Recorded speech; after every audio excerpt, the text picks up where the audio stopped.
아돌프 히틀러는 인류 역사에 큰 물의를 일으킨 인물입니다. 그의 반인륜성은 인류에게 큰 충격을 주었습니다. 정신의학적 차원에서 히틀러의 성격을 분석한 것이 있습니다. 그의 성격을 세 가지로 평가하게 되는데요. 첫째는 그는 자기애적 성격을 크게 가졌고, 둘째로 편집적인 성향을 보이며, 셋째는 반사회적 성격을 가졌다고 말하게 됩니다. 자기애적 성격으로 말미암아 그는 자신을 숭배하는 것을 강요했습니다. 또 편집적 성향은 극도의 불안감을 가지게 했고 피해의식을 동반했습니다. 그것이 유대인에 대한 대학살로 나타났습니다. 또 반사회적인 성격을 가졌기에 죄의식이 없었습니다. 타인의 고통에 전혀 무감각했습니다. 그래서 학자들은 이러한 그의 성격적인 원인을 성장 환경에서 찾고자 했습니다. 그래서 찾은 결과 그의 부친은 정말 폭력성을 좀 보였고 권위주의적 모습을 가졌었습니다. 그런가 하면 그의 모친은 히틀러를 잘 돌본 것은 사실이지만 한편으로 사교 생활에 치중하여 히틀러를 소외시켰다, 이러한 의견도 있습니다. 그래서 이것이 히틀러의 반감을 샀다는 내용이 있는데요. 그렇지만 꼭 이것이 확인되지는 않고 있습니다. 그래서 우리는 보다 확실한 원인에 대해서는 오히려 성경에서 그 답을 찾을 수 있다고 생각합니다. 야고보서 1장 14절을 보면 사람이 시험을 받는 것은 자기 욕심에 끌려 미혹되기 때문이라고 말하고요. 전도서 7장 29절에서도 보면 하나님은 사람을 정직하게 지으셨으나 사람들이 많은 꾀를 낸 것이니라, 이렇게 우리에 대해서 말하고 있습니다. 이렇게 성경을 보면 결국 히틀러의 성격 형성은 외부적 원인도 물론 있겠지만 그것이 결정적인 것은 아니고 오히려 자기 스스로가 선택한 결과로서 이러한 성격을 가지게 되었다고 봐야 할 것입니다. 한편 독일인의 민담에 이런 이야기가 전해집니다. 한 번은 독일의 한 왕이 신하에게 1년 동안에 걸쳐서 이 나라의 모든 잡초들을 수집해 오너라 명령을 내렸습니다. 그리고 또 다른 신하에게는 1년 동안 이 나라의 모든 꽃을 수집해 오너라 명령을 내렸습니다. 자, 이제 1년이 지나갔습니다. 그 두 신하는 와서 보고를 합니다. 잡초를 수집한 신하는 말하기를, 폐하, 이 나라에는 온통 잡초뿐입니다. 이렇게 잡초가 많은 줄 몰랐습니다. 보고하고요. 반면에 꽃을 수집한 신하는 말합니다. 폐하, 이 나라는 온통 꽃뿐입니다. 전부 다가 꽃밭입니다. 우리나라가 이렇게나 좋은 나라인 줄 몰랐습니다. 이렇게 밝게 보고를 했습니다. 그래서 자기 마음이 무엇에 친하느냐, 무엇에 치중하느냐에 따라서 같은 나라인데 결과가 이렇게 달라지는 것을 알 수 있습니다. 우리말에서도 흔히 콩 심은 데 콩 나고 팥 심은 데 팥 난다고 말하지 않습니까? 이것은 원인 없이 결과가 나오지 않는다는 그런 뜻입니다. 그래서 우리도 늘 알고 있습니다. 무엇이든지 심은 대로 거두는 법이다. 안타깝게도 우리나라에 대한 근래에 좀 자조적인 평가가 있습니다. 최근에 헬조선이다, 이런 말이 유행했었습니다. 조선이라는 말 자체가 벌써 우리나라가 마음에 안 든다는 뜻이 들어있죠. 거기다가 헬은 지옥이라는 뜻이니 아유, 이 지옥 같은 세상이다, 이런 생각에서 나온 말입니다. 이것은 청년층이 미래에 대해서 낙관만은 할 수 없는 그러한 입장의 정서를 대변하는 말이었습니다. 그래서 이것이 낮은 출산율로 이어져서 국가의 동력이 저하된다고들 걱정했습니다. 그래서 사람들은 아니 왜 우리에게 이러한 위기가 오는가 그러한 원인을 찾게 됩니다. 그래서 찾은 결과 먼저 경제 문제의 원인이 있다고들 말합니다. 그래서 경제가 좀 더 발전하면 이 문제를 해결해 줄 것이다 이렇게 말하게 됩니다. 그런데 가만히 보면 경제가 발전했다고 해서 다 해소되는 것은 아닙니다. 이번에는 어떻게 분배해야 하느냐 그런 문제가 대두됩니다. 그래서 사람들은 가만히 사회를 보니까 가진 사람이 너무나 많이 가져가기 때문에 문제다 이렇게 말합니다. 그리고 이것은 실제 우리가 분명히 현실의 삶 속에서 느끼는 대목입니다. 그러면은 어떻게 하면 우리가 잘 나누어 가질 것인가 하는 문제가 나오지 않습니까? 그러기에 이것은 정책을 결정하는 정치의 문제가 또 될 수밖에 없습니다. 그래서 정치가 잘 되기를 바라는 국민의 마음인데요. 그런데 가만히 보면은 어떤 정치가는 국민의 바람에 부응해서 어떻게 하면은 전 국민이 골고루 잘 살 수 있을 것인가 국민을 위한 정책을 찾아내는 것을 알 수가 있습니다. 그런가 하면 반면에 어떤 정치가는 자기 속을 먼저 챙기고자 하기에 국민은 안중에도 없지 않은가 하는 인상을 짙게 풍기는 이도 있습니다. 그러므로 여기에는 양심의 문제가 걸려 있다는 것을 깨닫게 됩니다. 바른 양심을 써야 하는 문제인데요. 그래서 다시 한번 어떤 교육을 받는가, 교육의 문제가 있음을 알게 됩니다.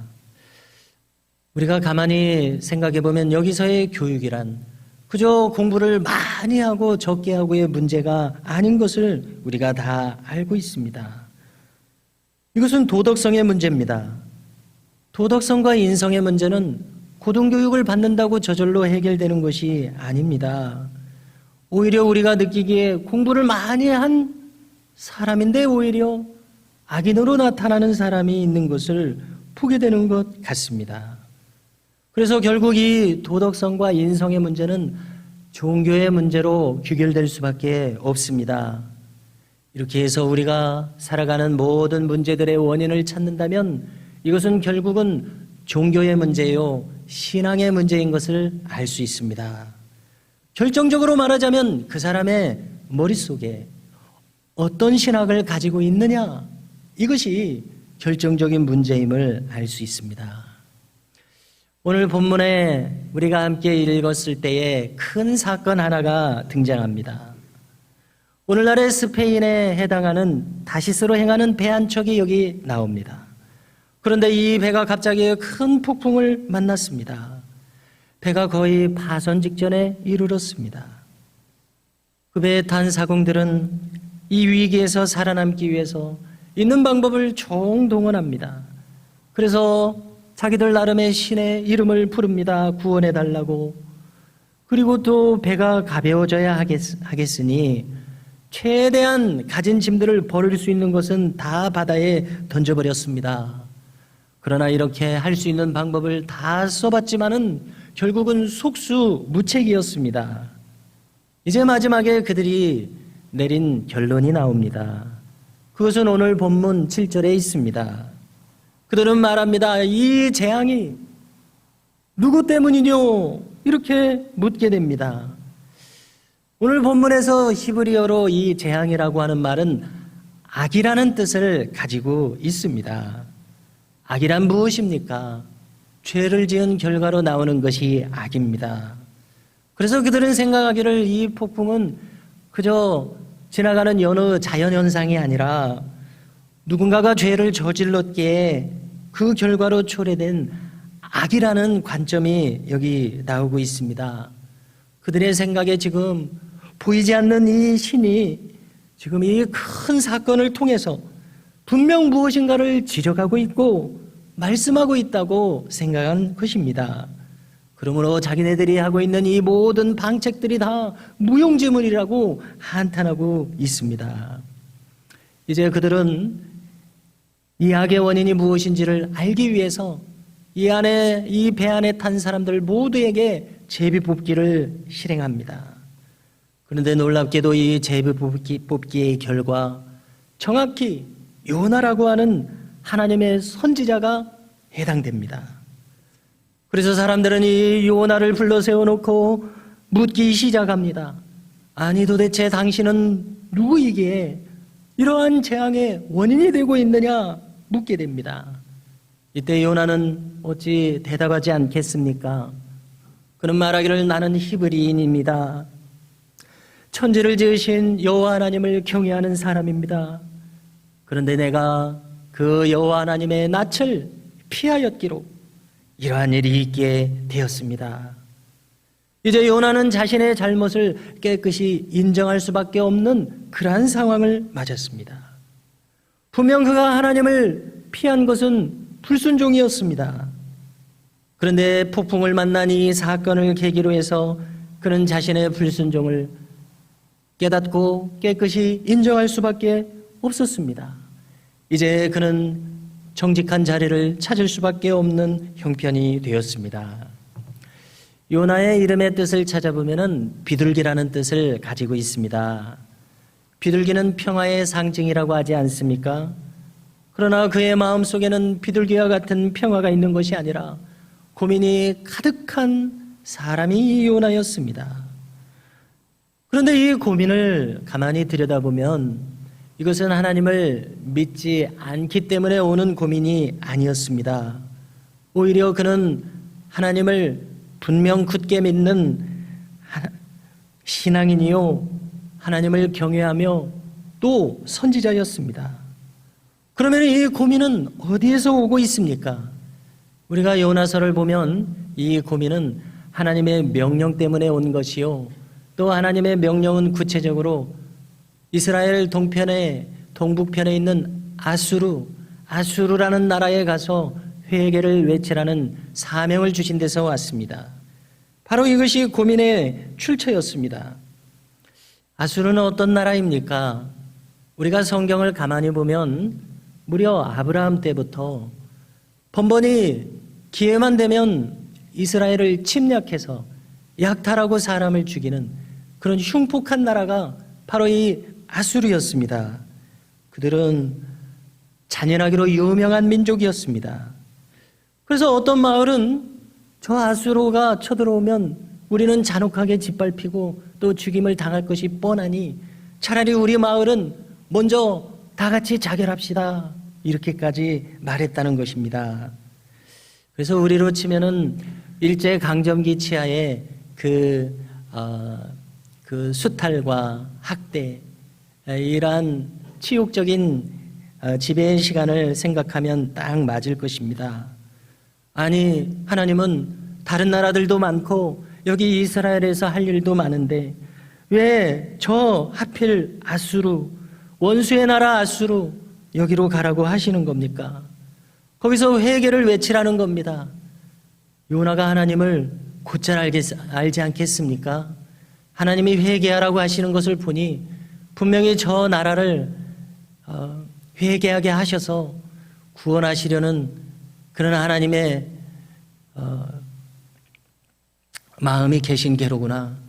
그렇다면 더더욱 요나로서는 이런 꼴은 볼 수가 없습니다. 아니 죄 지은 나라, 죄 지은 백성은 벌을 받아야지. 아니 어떻게 저 사람들이 용서를 받습니까? 구원을 받습니까? 참으로 요나로서는 이렇게 하시려는 하나님의 뜻이 마땅치 않습니다. 도무지 마음에 들지 않습니다. 그래서 이러한 점을 보면은 요나는 분명 하나님을 믿었습니다. 그러나 하나님 되심에 대해서는 같은 마음이 아니었습니다. 즉 하나님은 믿었지만 하나님의 사랑은 믿을 수가 없었습니다. 하나님의 긍휼에는 같은 편이 될 수가 없었습니다. 저 악한 자들에게 긍휼을 베푸시다니 이거 못마땅했습니다. 아무리 하나님이시라도 이것은 하나님의 뜻에 마음이 가지 않습니다. 그래서 이것이 요나의 고민이었습니다. 그러기에 그의 마음에는 평화가 없었습니다. 이 고민은 그를 마침내 불순종으로 이끌었습니다. 그래서 차라리 저 반대편 다시스로 가자. 저 아수르 반대편 세상 끝까지 가버리면 이제 하나님은 나를 내버려 두시겠지. 이제 이렇게 되면 하나님도 어쩌실 수 없으실 거다. 이렇게 생각한 것 같습니다. 그래서 다시스로 한참 가고 있었는데요. 그런데 이게 웬일입니까? 하나님은 이 다시스 행배를 꼭 집어서 여기에 폭풍을 일으켜서 끝끝내 배 밑창에서 잠을 청하고 있는 이 요나를 추적해 내셨습니다. 그리고 여기 뱃사람들 앞에서 만천하에 바로 이 불순종한 요나 이 한 사람 때문에 이 폭풍이 일어났음을 밝히 알도록 하셨습니다. 자, 우리가 어떤 문제를 만났을 때 회피해버리면은 그 문제가 해결될 것 같습니다만은 종종 더 큰 문제를 일으킬 때가 있습니다. 특히 우리 신앙인들은 회피하느라고 하려고 해도 우리의 양심을 묻어두기가 어렵습니다. 세상 사람들을 보면 종종 이 양심의 소리를 묻어버리고 그저 그렇게 아무 일도 없는 양 살아가는 것처럼 보입니다. 그래서 혹 그대로 잘 사는 것처럼 보일 때가 종종 있습니다. 그렇지만 놀랍게도 신앙인들로서는 회피할수록 숨을수록 감출수록 그래서 시간이 지나갈수록 양심의 소리는 오히려 잦아드는 것이 아니라 더 크게 울리는 것을 우리가 경험하는 것 같습니다. 시간이 지날수록 이것이 더 선명해져서 피할래야 피할 수 없는 이런 마음이 되는 것 같습니다. 이것이 아마 우리 신앙인들의 특징입니다. 즉 하나님께서는 우리가 물러서거나 회피하거나 그것을 그대로 묻어버리거나 이렇게 하지 않으시고 끝까지 우리를 그대로 내버려 두지 않으시고 우리를 추적하시는 하나님. 왜 추적하십니까? 하나님 편에 마침내 너도 서도록 이렇게 하기 위해서 이렇게 하시는 것 같습니다. 그래서 사도 바울은 이렇게까지 말하는 것을 우리가 듣습니다. 만일 내가 복음을 전하지 않으면 내게 화가 있을 것이로다. 분명 사도 바울은 복음을 이렇게 힘써 자기의 일생 전적으로 전하기 전에 고민도 있었을 것입니다. 여러 가지 고민이 있었겠지만 그 중에 하나를 생각해 본다면 사도 바울은 초대 교회에 대해서 많은 박해를 가했습니다. 그는 스데반을 죽게 하는데 동참했고 또 다메섹까지 이르러서 외국에 가 있는 믿는 사람들을 사로잡아 오기 위해서 전권을 부여받고 가서 철저하게 캐묻고 또 해치고 죽도록 하기까지 하는 이러한 사람이었습니다. 이렇게 교회를 박해한 내가 어떻게 이제 지금 나서서 복음을 전한단 말인가? 그는 자격이 없다고 생각했을 것 같습니다. 피하고 싶었을 것 같습니다. 그러나 하나님께서는 마침내 그분께서 택하신 그들을 그대로 내버려 두지는 않으시는 하나님이십니다.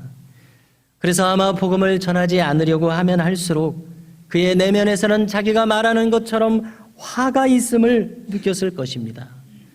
구약에서도 예레미야 선지자는 나는 이제 하나님 말씀 전하지 않겠다. 왜냐하면 사람들은 나를 비난하고 사람들은 나를 이렇게 무릉덩이에 집어넣고 죽이려고 한다. 그러니 나는 좀 조용히 살고 싶다. 그래서 전하지 않겠다고 생각하면 마음이 불붙는 것 같다라고 이렇게 기록하지 않습니까? 지금 사도 바울도 같은 것을 느끼는 것 같습니다. 시편 139편 9절 이하에는 다윗이 이런 구절을 고백합니다. 내가 새벽 날개를 치며 바다 끝에 가서 거주할지라도 거기서도 주의 손이 나를 인도하시며 주의 오른손이 나를 붙드시리이다. 내가 가장 멀리 세상 끝까지 도망쳐도 가장 깊은 곳 어두운 배 밑 아무도 모르는 곳에 숨어서 거기서 에라 모르겠다 다 잊어버리고 잠이나 자자. 잠이 들어도 하나님은 이미 그 자리에도 계시고 누구를 통해서라도 숨어있는 나를 찾아내시는 하나님이신 것을 오늘 성경은 말씀하고 있습니다. 요나는 불순종하고자 하는 결과로 회피하여 달아나려고 했지만 하나님은 결국 그를 찾아내셔서 모든 뱃사람들 앞에 세우셨습니다. 이제 뱃사람들은 묻습니다. 아니 그러면 우리가 너를 어찌하랴? 어찌하여 이 바다가 어찌해야 이 바다가 잠잠해지겠느냐? 이때에 요나는 대답합니다. 그렇습니다. 나를 들어 바다에 던지십시오. 그러면 여러분들을 위하여 바다가 잔잔해질 것입니다. 오늘 말씀에서 말하기를 너희가 이 큰 폭풍을 만난 것이 나 때문인 줄 내가 아노라 말합니다. 이제 요나는 자신의 책임을 깨끗이 인정하고 있습니다. 이렇게까지 인도하시고 말씀하시는 하나님 앞에서 더 이상 회피하거나 숨기거나 버틸 수는 없었습니다. 이러한 요나의 모습을 보면서 어딘지 우리와 비슷하다는 생각을 하게 됩니다. 우리도 아무리 신앙을 가졌습니다마는 어떤 문제에 대해서 직면하면은 폭풍과 같은 이러한 큰 문제와 환난을 직면했을 때 우리도 얼른 그 자리에서 내 책임이라고 인정하고 또 다른 사람들 앞에서도 내가 그 원인입니다라고 인정하는 것은 그렇게 쉬운 일이 아님을 우리가 경험하는 것 같습니다. 오히려 우리는 반사적으로 이 문제에 대해서 이 환난에 대해서 누군가에게 책임을 전가하고 싶어집니다. 누군가를 탓하고 싶어지고 누군가를 희생양으로 삼고 싶어지는 것이 인간의 성정인 것 같습니다. 저 하나님의 면전에서의 추궁에 대해서 아담이 어떻게 대답을 합니까? 그는 즉시로 옆에 있는 아내가 나에게 선악과를 주어 먹게 되었노라고 아내에게 그 원인을 돌리고 있습니다. 하와가 아니라 다른 이가 있었어도 그렇게 했을 것 같습니다. 이렇게나 아닌 다른 희생양을 찾는 것이 인간의 심성입니다. 그러나 참된 하나님의 사람은 마침내 원인을 그 자신에게 찾도록 하나님은 깨닫게 하신다고 믿습니다. 그래서 자신이 원인임을 부정하지 않게 됩니다. 이 큰 폭풍을 만난 것이 나 때문인 줄을 내가 아노라. 요나는 깨끗이 이제 인정합니다. 어떤 목사님의 일화를 잠시 나누겠습니다. 어느 교회에 부흥회를 갔는데 부흥회를 마치고 조용한 시간에 한 젊은 부인이 찾아와서 상담을 청했습니다. 이 부인의 상담 내용은 사랑하는 어린 아이에 대한 내용입니다. 자, 한 번은 집에서 아이가 놀고 있었습니다. 강아지와 고양이를 함께 기르면서 이렇게 살고 있었는데 아이가 이 강아지 고양이와 잘 놀다가 갑자기 툭 던지는 말이 들려옵니다. 너 내가 죽여버릴 거야. 이 말이 들려옵니다. 아이고, 이 말을 듣는 순간 어머니가 깜짝 놀랐습니다. 그리고 잠시 시간이 지나갈수록 숨이 쉬어지지 않으며 아니 이 무서운 말이 어떻게 우리 아이의 입에서 이렇게 나오고 있나 충격을 받았다는 것입니다. 그리고 몇 날 며칠 고민하는 중에 이제 목사님을 뵙고 반가이 이것을 좀 여쭤봐야 되겠다고 생각을 했습니다. 목사님, 도대체 무엇이 문제였을까요? 아이가 어디서 그런 말을 배우게 되었을까요? 학교에서일까요? 아니면 친구들과 놀다가 이렇게 되었을까요?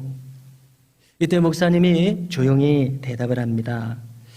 어머니, 아무래도 다른 데서 원인을 찾을 것이 아니라 우리는 때때로 이러한 일을 통해서 우리 자신을 돌아보도록 하나님이 인도하시는 것 같습니다.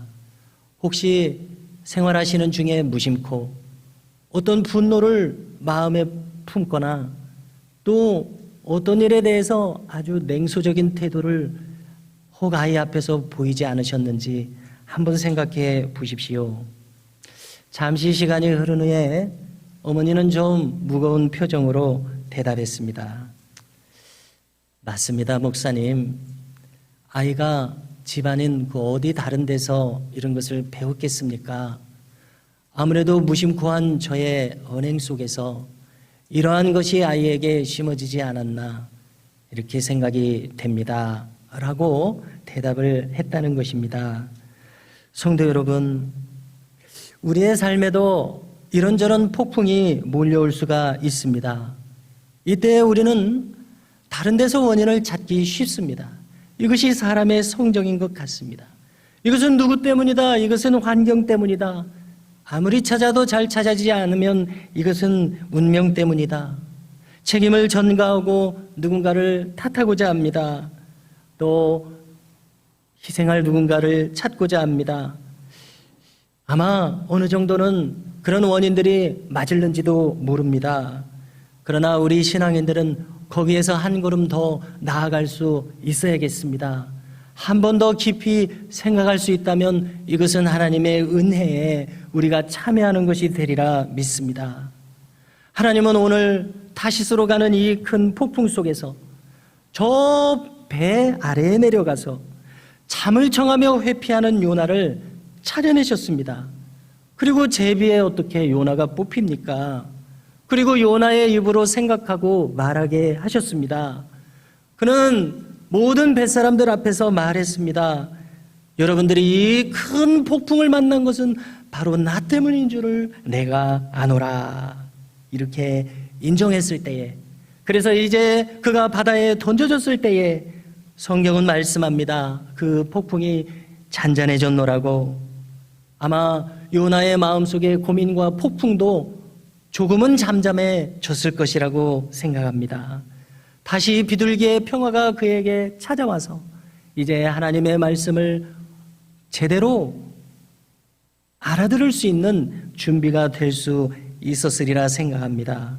성도 여러분, 우리도 마찬가지로 우리 자신의 마음속을 한 번 더 깊이 들여다볼 수 있기를 주님의 이름으로 축복합니다. 그리고 나의 마음속에서 그 어떤 폭풍의 원인을 찾을 수 있으면 좋겠습니다.